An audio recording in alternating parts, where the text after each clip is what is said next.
hari ini. Selamat malam, salam. Yang pertama kita beribadah tentu kita ingin menaikkan syukur kita kepada Tuhan karena penyertaan Tuhan, karena kebaikan Tuhan selama 15 tahun. Dan saya kira bukan 15 tahun saja, penyertaan Tuhan sejak dirancangnya BPR ini, bahkan berkali-kali dalam sidang-sidang sinode sudah disebutkan. Jadi Tuhan terus berproses lewat majelis sinode, bahkan sejak tahun 80 di kantor sinode lama yang ada di Kopmen sekarang. Dan pasti banyak dari kita tidak tahu bahwa kantor sinode duduknya di sini, ya, di Kopmen, di Koperasi Konsumen di depan. Dan tahun 96 baru berpindah ke kantor sinode sekarang. Jadi rancangan Tuhan itu jauh sebelum kita mengerti dan tahu ketika sudah muncul 15 tahun. Padahal sebenarnya sudah dirancang, sudah dipilih orang-orangnya dari dalam perut masing-masing bahkan. Cuma kan kita tidak tahu. Setelah melewati proses sampai 15 tahun mungkin baru kita mengerti bahwa sebenarnya rancangan Tuhan sudah jauh sebelum kita mengerti. Dari berpuluh-puluh tahun yang lalu, dari tahun 80, saya masih kelas 4 SD bahkan, ya, kita kemudian lewat Yayasan TLM, Pak Rosali, ada Pak Wem, ada Pak Martin, dan pengurus-pengurus yayasan yang awal memang merancang untuk BPR ini berdiri, dan bukan tanpa perjuangan. Sudah beberapa kali, tahun 99, tahun 2003, tapi Tuhan belum berkenan usaha-usaha itu, dan berulang lagi tahun 2006.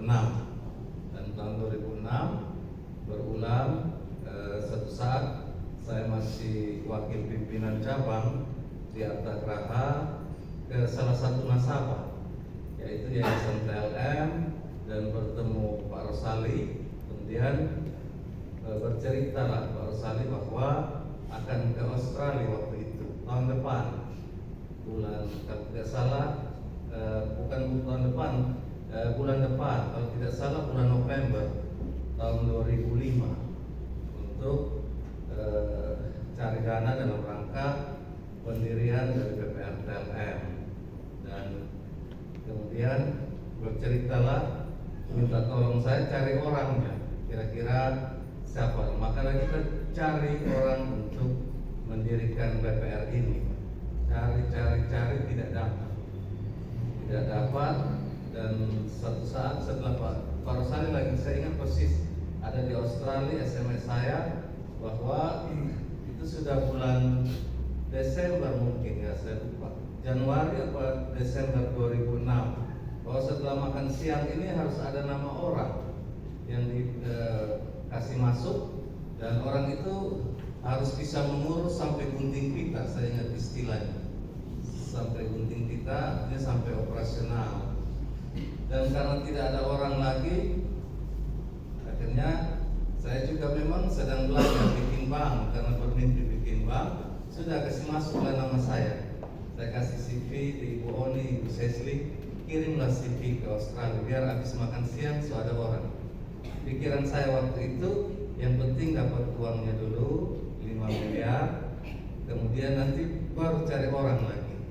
Karena ini bikin bank, kita tidak tahu mau referensi kemana. Mau tanya di orang Kupang siapa yang pernah bikin bank? Ada yang tahu ada orang Kupang yang pernah bikin bank? Kalau kerja di bank banyak, tapi yang bikin bank tidak ada. Yang ada konsultan namanya Kertiawan, yang ada konsultan dari Jakarta, dari Denpasar, dan seterusnya. Jadi kita akhirnya sudahlah, datanglah Pak Rosali, dan sudah tidak ada orang juga. Kita cari-cari orang juga tidak ada. Dan saya memang pernah bermimpi, cuma saya ragu-ragu apakah mungkin saya bikin bank, karena saya waktu itu kerja di bank baru 20 bulan Januari 2006. Kemudian dikontraklah saya tanggal 15 Februari. Tapi saya bilang ke Pak Rosali, Tapi saya masih kerja di Arta Geraha, dan kalau ketahuan saya bisa dipecat waktu itu. Dan karena itu saya hanya mau berurusan dengan satu orang untuk urusan ini dengan Ibu Oni, dan kalau bisa karyawan lainnya tidak ada yang tahu. Karena kalau waktu itu tahu pasti saya dipecat, karena saya kerja di dua tempat. Ya, karena itu kontrak saya tanda kutip rahasia. Jangan bilang siapa-siapa. Tapi ini betul-betul jangan bilang siapa-siapa. Bukan kasih tahu satu orang terus kasih tahu orang lain. Jangan bilang siapa-siapa, dan akhirnya 100 orang. Ya itulah awal-awalnya. Dan saya sudah pelajari memang cara membuat bank. Waktu itu internet juga susah, hanya ada di kantor pos. Saya ke Gramedia, saya telepon kawan-kawan di Denpasar, di Jakarta untuk cari bahan bikin bank itu seperti apa. Saya tanyakan ke BI, ada Pak Richard, ada Pak Samjo, dikasih TKS dari BI Solo, saya ingat. Ya, BI Solo saya pelajari TKS-nya, tapi kan itu TKS, dan kita harus buat studi kelayakan. Masalah lagi, akhirnya dikontraklah 15 Februari 2006, dan saya konsultasi dengan Pak Fritz Pangidai, siapa yang ahli statistik di Untris. Ketemulah Pak Stef Adwan, sudah pensiun. Maka Untris bentuk tim sendiri, saya sendiri bikin studi kelayakan. Itu kita mulai mengumpulkan bahan statistik ekonomi daerah, kemudian BPS, Bank Indonesia, Sekda, kemudian Kota Kupang dalam angka. Itu kita kumpulkan 5 tahun terakhir. Terus data dari Dinas Koperasi.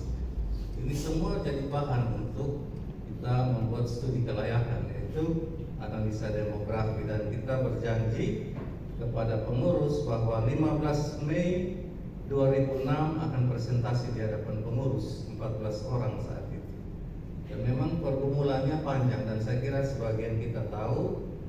Setelah saya dikontrak baru seminggu, saya ke Pak Rosali lagi.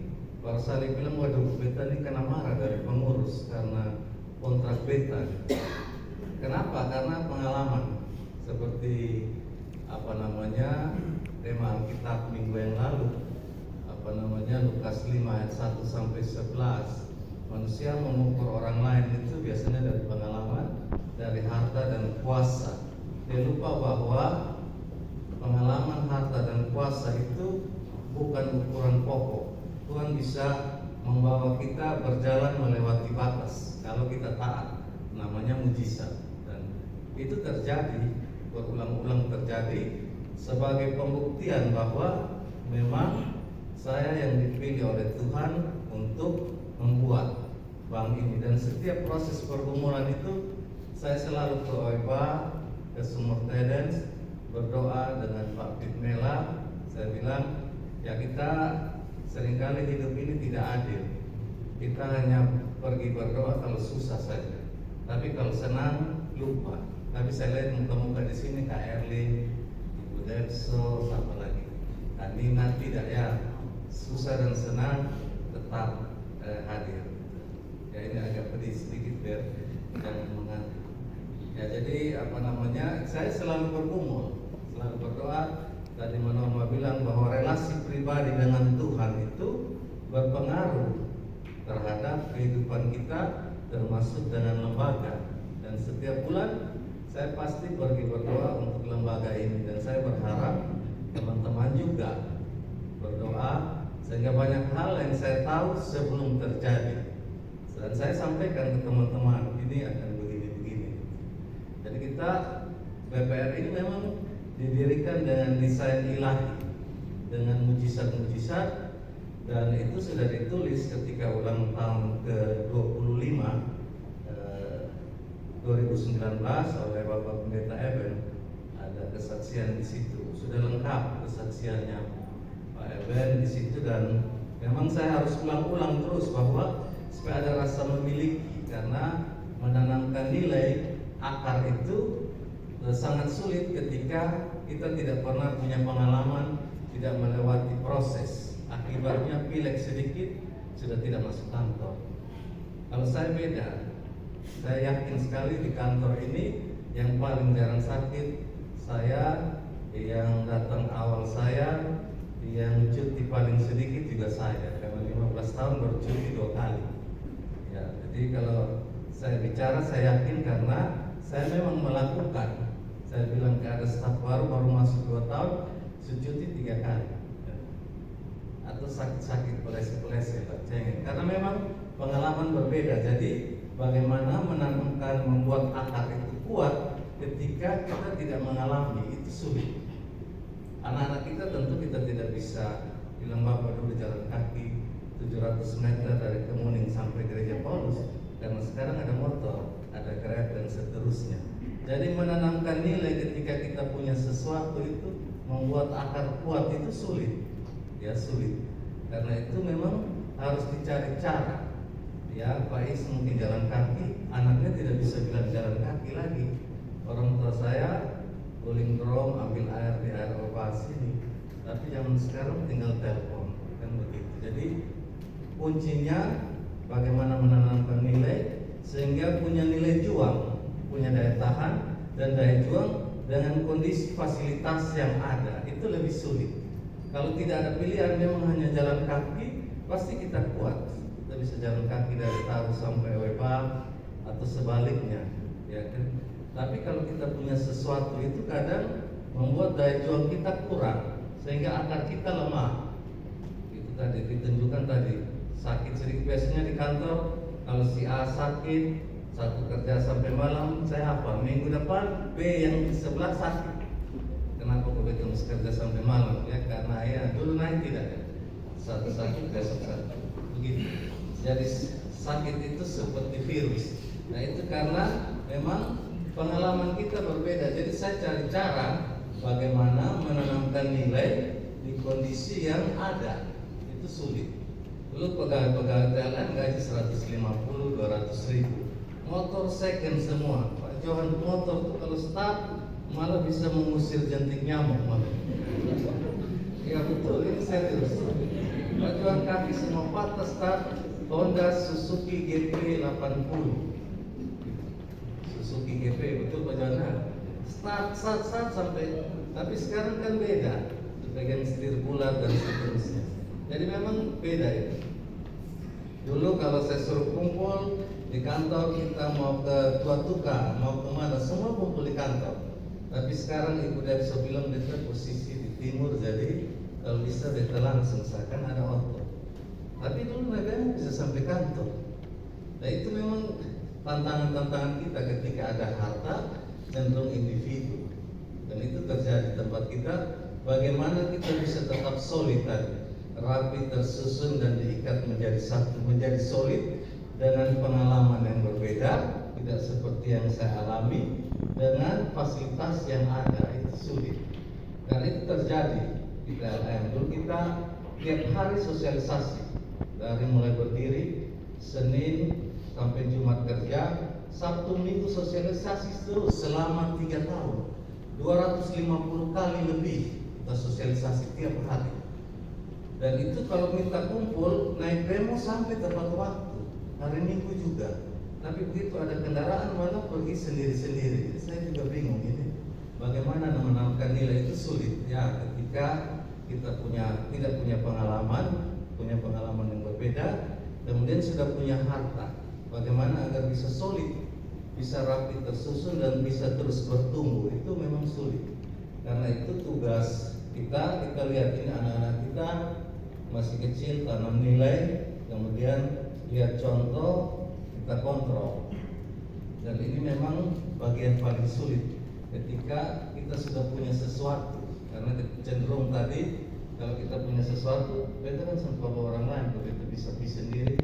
Dan itu akhirnya saya ingatkan teman-teman, terutama yang mau jadi pemimpin, tidak bisa di Helda naik bemo. Ibu Depso bilang, saya kan punya mobil, jadi saya langsung harus kumpul di kantor, harus tetap solid.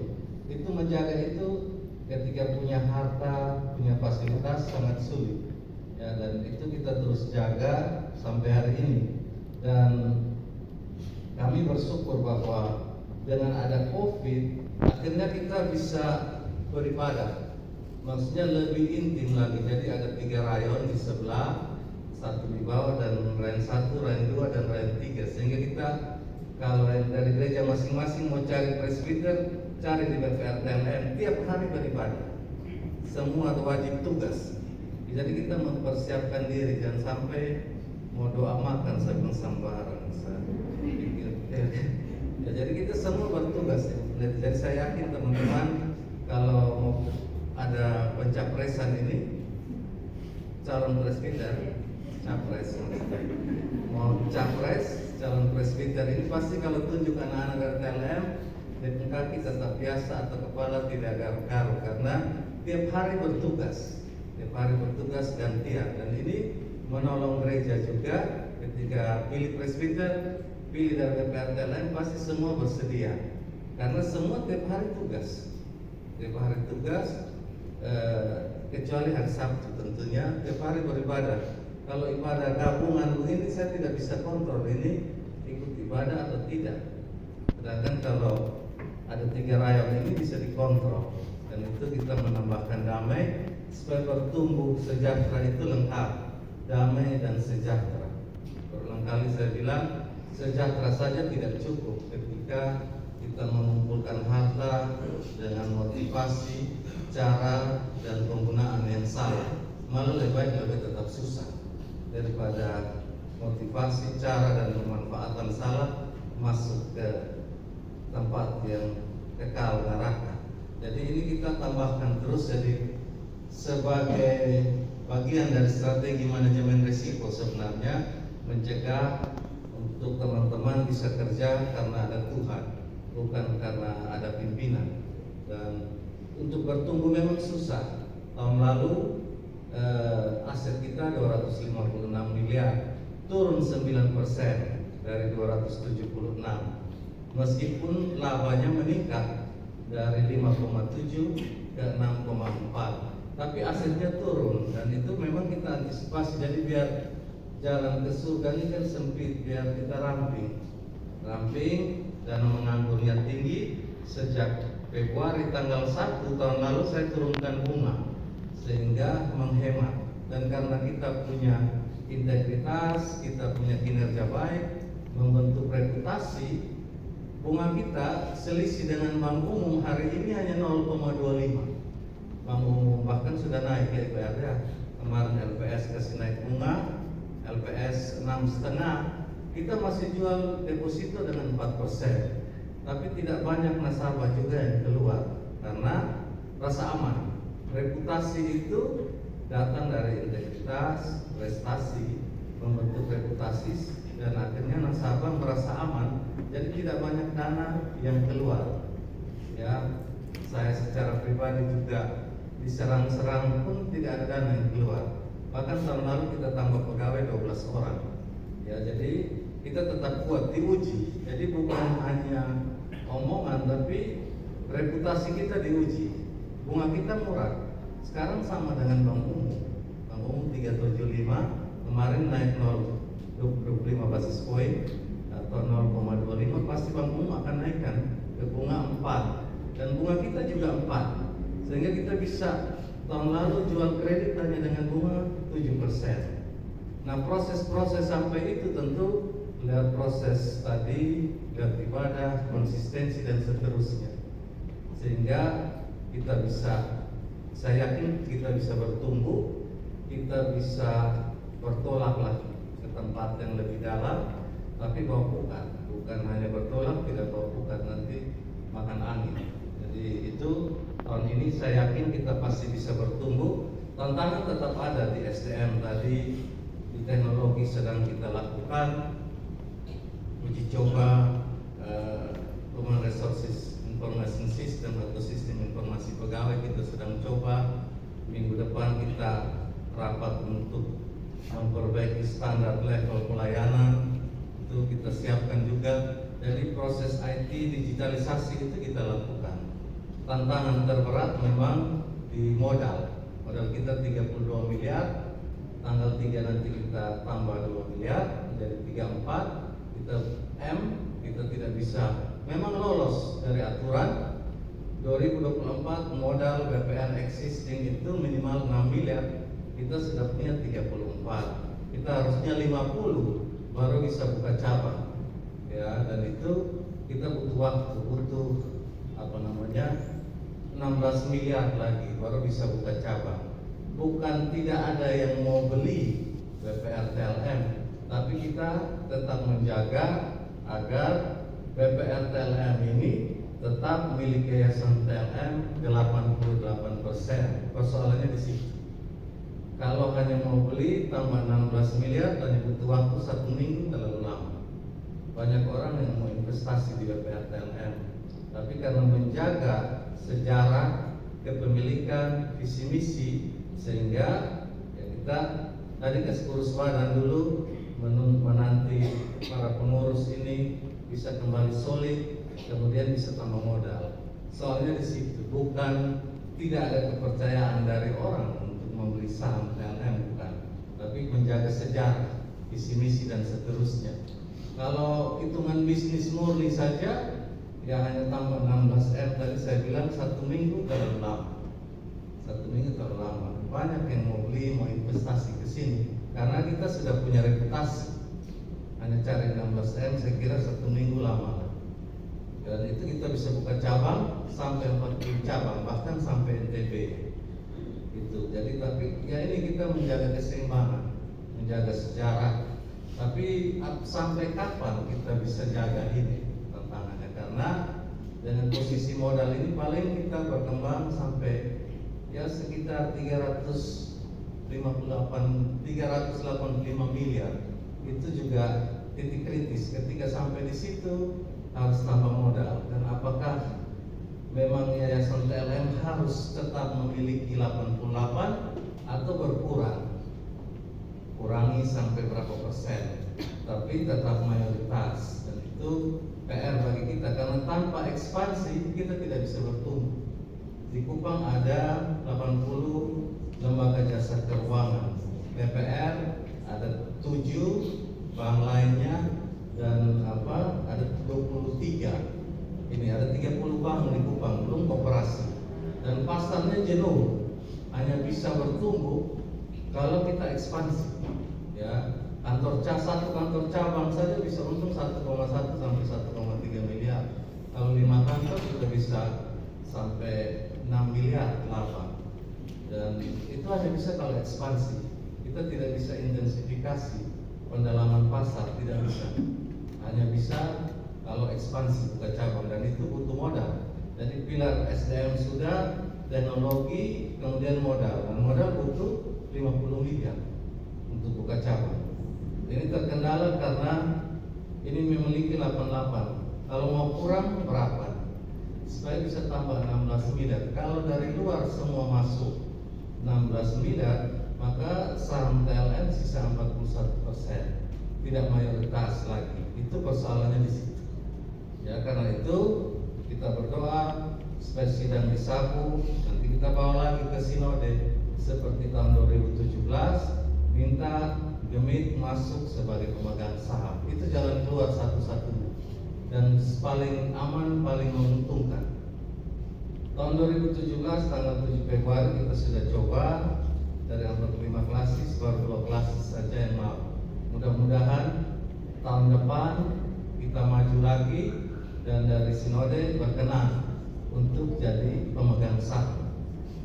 Dengan begitu dia akan cepat berkembang, visi misi tetap terjaga, kepemilikan tetap milik dari Gereja Masehi Injili di Timur. Teman kita misalnya Gereja Batakaro, ya itu asetnya sudah 357 miliar, ya Pijer Podi Kelengan, sudah 357 miliar, tadinya di bawah kita, tapi dia bisa berkembang besar. Dan karena itu memang jalan dia ekspansi, kantor cabangnya banyak. Kita kantor cabang cuma 1, jadi kita sulit untuk mau bertumbuh tadi, sulit. Maka harus tambah modal. Dan jalannya saya pikir kalau majelis sinode masuk sebagai pemegang saham, bisa, tidak perlu uang. Ya, cukup in brand saja, tanah yang ada di sini di appraisal hitung jadi tambah modal. Itu sudah, ini tanah di sini tidak kurang 1 meter 8 sampai 10 juta. Dan ini ada 2000-an, bisa 16 miliar. Selesai sudah. Bisa buka cabang di mana-mana di seluruh NTT, bahkan sampai NTB. Karena itu kita berharap kepengurusan Majelis Sinode yang baru, kalau mau BPR TLM tetap milik Yayasan TLM, bahkan jadi milik Sinode, cara satu-satunya Sinode masuk sebagai pemegang saham. Hanya itu jalannya. Dan kita berdoa supaya sidang di Sabu nanti menghasilkan pemimpin yang bisa mengakomodir kepentingan, sehingga jangan tinggal nama, tinggal sejarah. Oh dulu potong yang punya, yang sampai tinggal sejarah. Dan itu yang jalan keluar terbaik agar tadi tema ini bertumbuh dan bisa berbuah lebih banyak lagi. Bapak Ibu yang kami hormati, saya kira saya tidak ingin menyayangi Manoma dalam berkhotbah, sudah cukup lama. Cuma mau kasih gambaran saja sehingga semua staf, pengurus, manajemen semua yakin, punya keyakinan karena tahu arah kita kemana. Kita tidak yakin ini Bang mau ke arah mana, akhirnya bisa loyalitas berkurang. Kita sudah tahu jalan terbaik, bukan pance tapi ya kita tahu jalan terbaik, dan tinggal komitmen, butuh komitmen dari para pihak agar TLM ini, BPR TLM bisa tetap milik Yayasan TLM dan bahkan jadi milik dari Majelis Sinode Gemim. Kalau itu tambah modal mudah. Saya sudah pernah kaji dari sisi peraturan semua. Ya, Majelis Sinode itu badan hukum, buktinya akte pendirian PT IKA Indonesia Canning and Frozen di Taspen lama itu sudah pernah kaji bahwa Majelis Sinode itu badan hukum karena punya bukti otentik akta dan sudah rapat dengan OJK setuju. OJK sudah setuju Majelis Sinode jadi pemegang saham, tapi Majelis Sinode sendiri dalam hal ini klasis tidak setuju. Lucu ya, OJK setuju, Majelis Sinode tidak setuju. Pada waktu itu Pak John Campbell Nelson sudah kasih contoh, ada perusahaan miras di Amerika, gereja beli rubah jadi perusahaan sari buah, dan hari ini jemaat di Amerika makin berkurang. Saya tinggal di Narbaki tapi gaji saya naik terus. Itu Pak John Campbell yang bilang di Amerika 40 tahun lalu dari 2017. Pak Wen juga sudah kasih contoh juga. Tapi ya karena pemahaman kita terbatas, akhirnya voting kalah 43 lawan 2. Kita tidak patah semangat. Kali berikut lagi kita berharap para anggota ketua majelis klasis yang baru nanti punya wawasan yang baik sehingga setuju Majelis Sinode masuk sebagai pemegang saham. Dan dia takut apa? Takut diaudit, takut bayar pajak. Ya, ketakutannya takut diaudit. Padahal Yayasan TLM sebagai pemegang saham selama 15 tahun belum satu kali pun diaudit oleh OJK. Jadi tak usah takut, cukup takut Tuhan saja. Kalau kita kerja dan jujur, buat apa takut? Itu kondisi-kondisi kita supaya semua kita tahu itu rancangan skenario terbaik agar BPR TLM ini terus bertumbuh.